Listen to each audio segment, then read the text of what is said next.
আসসালামু আলাইকুম সুপ্রিয় স্টুডেন্টস, আশা করি সকলে ভালো আছো। যেহেতু তোমাদের বইয়ে চলে এসেছে, ক্লাস শুরু হয়ে গেছে, তাই আমি আলোচনা করতে যাচ্ছি ষষ্ঠ থেকে দশম শ্রেণী যারা রয়েছে সকলের জন্য সেন্টেন্স। তো দেখো, সেন্টেন্স একটু ভিন্নভাবে ক্লাস করার চেষ্টা করতেছি। সেন্টেন্স অর্থ হচ্ছে বাক্য, আর একটি বাক্য সাধারণত গঠিত হয় কীভাবে তোমরা একটু অনুমান করো, মুখস্থবিহীন একটু অনুমান করো যে একটি বাক্য স্বাভাবিক কীভাবে গঠন হয়। একটি বাক্য গঠন করার জন্য অবশ্যই কয়েকটা শব্দের সংমিশ্রণ লাগে, অর্থাৎ কয়েকটা শব্দ একত্র করলেই তো একটা বাক্য হয়, অন্যথায় কি বাক্য হয়। যেমন আমি খাই, তাহলে আমি একটা খাই, আমি একটা শব্দ, খাই একটা শব্দ, দুইটি শব্দ। এই দুইটি শব্দ যখন একত্রিত হয়েছে, একসাথ হয়েছে, তখন কিন্তু একটি বাক্য হয়েছে। তার মানে আমি খাই একটি বাক্য। আসলে বুঝতে পেরেছি যে একটি বাক্য গঠন করার জন্য তোমাকে দুই বা ততোধিক শব্দের প্রয়োজন হবে। তাই বাক্যের সংজ্ঞা হচ্ছে দুই বা ততোধিক শব্দ একত্রিত হয়ে মনের ভাব সম্পূর্ণরূপে প্রকাশ করাকে সেন্টেন্স বলে। অথবা দুই বা ততোধিক ওয়ার্ড বা শব্দ পাশাপাশি বসে যদি সম্পূর্ণরূপে মনের ভাব প্রকাশ করতে পারে, তখন তাকে বাক্য বলে। আসলে বুঝতে পেরেছো? তাহলে বাক্য হতে হলে অবশ্যই দুই বা ততোধিক শব্দ পাশাপাশি বসতে হবে এবং সম্পূর্ণরূপে মনের ভাবটা প্রকাশ করতে হবে, তাহলে সেটা একটি যথার্থ বাক্য হবে। আসলে বুঝতে পেরেছো বাক্য কাকে বলে, বাক্য কি। এখন এই বাক্য আবার দুই প্রকার মূলত। আর হচ্ছে অর্থ অনুসারে বাক্যের প্রকারভেদ আছে, গঠন অনুসারেও বাক্যের প্রকারভেদ আছে। তাহলে আমরা জেনে নিব প্রথমেই অর্থ অনুসারে বাক্যের প্রকারভেদ। অর্থ অনুসারে বাক্য হচ্ছে পাঁচটি। খেয়াল করো, অর্থ অনুসারে বাক্য পাঁচ প্রকার। নাম্বার 1, অ্যাসার্টিভ সেন্টেন্স অথবা স্টেটমেন্ট সেন্টেন্স। অ্যাসার্টিভ সেন্টেন্স, খেয়াল করো, অ্যাসার্টিভ সেন্টেন্স। 2 নম্বর হচ্ছে ইন্টারোগেটিভ সেন্টেন্স। Interrogative sentence. আর 3 নম্বর হচ্ছে ইম্পারেটিভ সেন্টেন্স। আমি আগেই লিখলে একটু সময় কম লাগতো। Imperative sentence. 4 নম্বর হচ্ছে অবজেক্টিভ সেন্টেন্স। Objective sentence. এবং 5 নম্বর হচ্ছে এক্সক্লামেটরি সেন্টেন্স। আর গঠন অনুসারে তোমার সেন্টেন্স হচ্ছে 3 প্রকার। গঠন অনুসারে সেন্টেন্স কত প্রকার? 3 প্রকার। Number 1, simple sentence. Number 2, complex sentence. এবং নাম্বার 3, কম্পাউন্ড সেন্টেন্স। তাহলে একটু খেয়াল করো যে সেন্টেন্স, সেন্টেন্সের সঙ্গে আমরা পেয়েছি। তাহলে সেন্টেন্স অর্থ অনুসারে 5 প্রকার, গঠন অনুসারে 3 প্রকার। আর অর্থ অনুসারে 5 প্রকার কি কি? Assertive sentence, interrogative sentence, imperative sentence, objective sentence এবং এক্সক্লামেটরি সেন্টেন্স। গঠন অনুসারে সেন্টেন্স 3 প্রকার কি কি? সিম্পল সেন্টেন্স, কমপ্লেক্স সেন্টেন্স এবং কম্পাউন্ড সেন্টেন্স। আমাদের ধারাবাহিক ক্লাসের আলোচনায় থাকবে প্রথম 5 প্রকার সেন্টেন্স। এই 3টি সেন্টেন্স অনেক দূরের এবং এই 3টি সেন্টেন্সের কাজ বেশি। তো এই 3টি সেন্টেন্সের আলোচনার পূর্বে আমাদেরকে ধারাবাহিক ক্লাস হিসাবে প্রথমে এই সেন্টেন্সগুলো আলোচনা করতে হবে।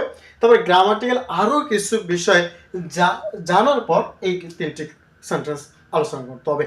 তাহলে যেহেতু আমাদের সময় কম, মানে অনেকে বড় ক্লাস দেখতে চাও না, আমি শর্টকাটে একটু বলি। অ্যাসার্টিভ সেন্টেন্স আমি শর্টকাটে তোমাদেরকে বলে দিচ্ছি। অ্যাসার্টিভ সেন্টেন্স হচ্ছে স্বাভাবিকভাবে আমরা মানে যে কথাগুলো বলি স্টেটমেন্ট সেন্টেন্স, অর্থাৎ বিবৃতিমূলক বাক্য, সাধারণ কথাবার্তা যে কথাগুলো আমি সাধারণ বলি, এখন আমি যত কথা বলেছি সবগুলি অ্যাসার্টিভ সেন্টেন্সের অন্তর্ভুক্ত। অর্থাৎ সাধারণ যে কথাবার্তাগুলো রয়েছে, যে সেন্টেন্স দ্বারা সাধারণ কথাবার্তা বোঝায়, তাকে অ্যাসার্টিভ সেন্টেন্স বলে। এই অ্যাসার্টিভ সেন্টেন্সের গঠনটা দেখো, subject plus verb plus object.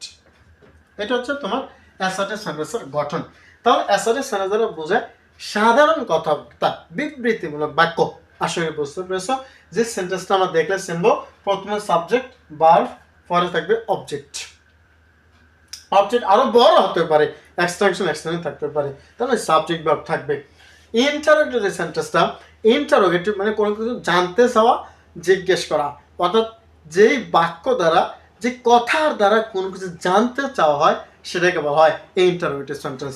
Interrogative সেন্টেন্সটা গঠন হচ্ছে এরকম, প্রথমে অক্সিলারি ভার্ব, আমরা এগুলো সব আলোচনা করব। অক্সিলারি ভার্ব প্লাস হচ্ছে তোমার সাবজেক্ট, হ্যাঁ, dot dot dot dot dot শেষে প্রশ্নবোধক চিহ্ন থাকবে। তাহলে দেখো ইন্টারোগেটিভ, আমরা এটা কিন্তু আরো বিশালভাবে আলোচনা করবো, কারণ এদের মধ্যে অনেক কাজ আছে। জাস্ট আমি কিভাবে তোমরা চিনবা, কোন সেন্টেন্সটা কিভাবে চিনবা, সেইটা কিন্তু আমি একটু জাস্ট আলোচনা করতেছি। যে ইন্টারোগেটিভ সেন্টেন্সটা আমরা কিভাবে চিনবো, প্রথমেই অক্সিলারি ভার্ব থাকবে। খেয়াল রাখো, ডব্লিউএস কোশ্চেন থাকতে পারে, তো ডব্লিউএস কোশ্চেনের পরেও কিন্তু অক্সিলারি ভার্ব থাকবেই মাস্ট। তাহলে প্রথমে auxiliary verb plus subject plus বাকি অংশ থেকে শেষে প্রশ্নবোধক চিহ্ন থাকবে। তাহলে আমরা এই গঠনটা দেখে আমরা বুঝতে পারবো এটা ইন্টারোগেটিভ সেন্টেন্স, যেখানে কোনো কিছু জানতে চাওয়া হয়। ইম্পারেটিভ সেন্টেন্স, এই ইম্পারেটিভ সেন্টেন্সটা একটু ঝামেলা। ইম্পারেটিভ সেন্টেন্স তোমার একটা জিনিস বুঝাবে যে আদেশ, তারপরে আদেশ, উপদেশ, নিষেধ, অনুরোধ। কয়টা হলো? আদেশ, উপদেশ, নিষেধ, অনুরোধ। এই চারটার যদি বোঝায়, চারটা যে কোনো একটা যদি বোঝায়, তাহলে সেইটি হয়ে যাবে তোমার ইম্পারেটিভ সেন্টেন্স। তাহলে কি কি?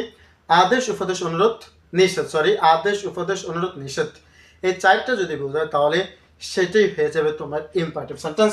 ইম্পারেটিভ সেন্টেন্স আমরা চিনার উপায় হচ্ছে তিনটা। প্রথম যেটা সেটা হচ্ছে মূল ভার্ব দিয়ে শুরু হবে, অর্থাৎ মেইন ভার্ব। প্রথমে থাকবে মেইন ভার্ব প্লাস অবজেক্ট, এটা হলো 1 নম্বর। 2 নম্বর হচ্ছে, এটা আমি এদিকে লিখি, লেট প্লাস, মানে লেট দ্বারা শুরু হবে, এক কথা লেট দ্বারা শুরু হবে, লেট প্লাস অবজেক্ট থাকবে আর কি, লেট প্লাস অবজেক্ট, তারপরে প্লাস ভার্বের বেস ফর্ম। আর 3 নম্বর যেটা থাকবে সেটা ডোন্ট দ্বারা শুরু হবে, ডোন্ট, ডোন্ট, ডোন্ট, তারপরে ভার্বের বেস ফর্ম, এরপরে প্লাস বাকি অংশ দিয়ে শেষে full stop, full stop, full stop থাকবে। খেয়াল করো। তাহলে বিষয়টা কি, আমি কিন্তু এদের এক্সাম্পল একটাও দেইনি, আমি কিন্তু এগুলো অনেক কাজ আছে, কিন্তু জাস্ট আমরা কিভাবে চিনবো। Main verb plus object, imperative sentence চেনার উপায়, প্রথমে মেইন ভার্ব প্লাস অবজেক্ট থাকবে, মানে মেইন ভার্ব প্লাস অবজেক্ট পরে ফুল স্টপ, তারপর লেট দ্বারা শুরু হবে, শেষে ফুল স্টপ থাকবে। এক কথা, লেট দ্বারা শুরু হবে, শেষে ফুল স্টপ থাকবে, ডোন্ট দ্বারা শুরু হবে, শেষে ফুল স্টপ থাকবে।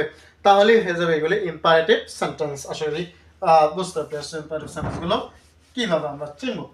অবজেক্টিভ সেন্টেন্স, অবজেক্টিভ সেন্টেন্স দ্বারা বোঝায় ইচ্ছা, আকাঙ্ক্ষা, প্রার্থনা, অর্থাৎ যেই কথাগুলোর দ্বারা আমরা ইচ্ছা, আকাঙ্ক্ষা, প্রার্থনা বোঝাতে পারি সেটি হচ্ছে আমার অবজেক্টিভ সেন্টেন্স। অবজেক্টিভ সেন্টেন্স সাধারণত গঠন যেটা, মানে যেটা সাধারণত গঠন সেটা হচ্ছে মে, মে দ্বারা শুরু হবে, মে প্লাস সাবজেক্ট থাকবে, শেষে ফুল স্টপ থাকবে। অবজেক্টিভ সেন্টেন্সের মে প্লাস সাবজেক্ট থাকবে, শেষে ফুল স্টপ থাকবে। এটা হলো সাধারণত গঠন হচ্ছে অবজেক্টিভ সেন্টেন্সের। এক্সক্লেমেটরি সেন্টেন্স, এটা মজাদায়ক একটা সেন্টেন্স, যে সেন্টেন্স দ্বারা আশ্চর্য হওয়া বোঝায়, আশ্চর্য, এক্সক্লাইম মানে আশ্চর্য হওয়া বোঝায়, যে এটা দ্বারা অবাক, যে বাক্য দ্বারা, যে কথার মাধ্যমে দ্বারা অবাক হওয়া বোঝায়, যে কথার মাধ্যমে অবাক হওয়া বোঝায়, সেটাই হচ্ছে এক্সক্লেমেটরি সেন্টেন্স। এক্সক্লেমেটরি সেন্টেন্সের গঠন,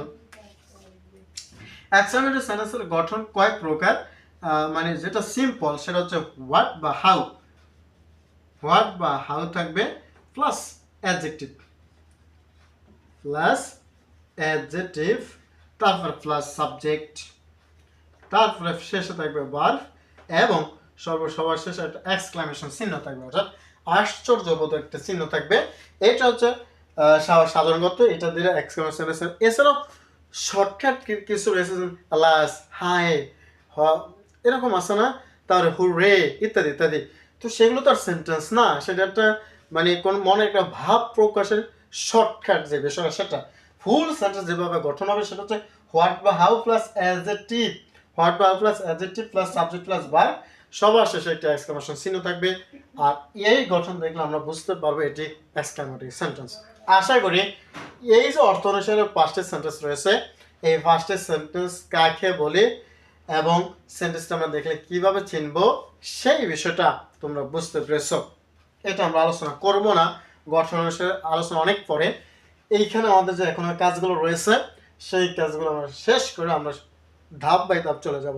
আসলে বুঝতে পেরেছো জন্য পুরো ইংরেজির ক্লাস পুঙ্খানুপুঙ্খভাবে গ্রামার সহ পুঙ্খানুপুঙ্খভাবে পুরো ইংরেজি ক্লাস পেতে এবং শুধু তাই না, গণিতের যে কোনো ক্লাসের গণিত সমাধান পেতে এই আমার সাথে থাকো, চ্যানেলটি সাবস্ক্রাইব করার মাধ্যমে শেয়ার করে দাও তোমার বন্ধুদের মাঝে। ধন্যবাদ সকলকে, আল্লাহ হাফেজ, আসসালামু আলাইকুম।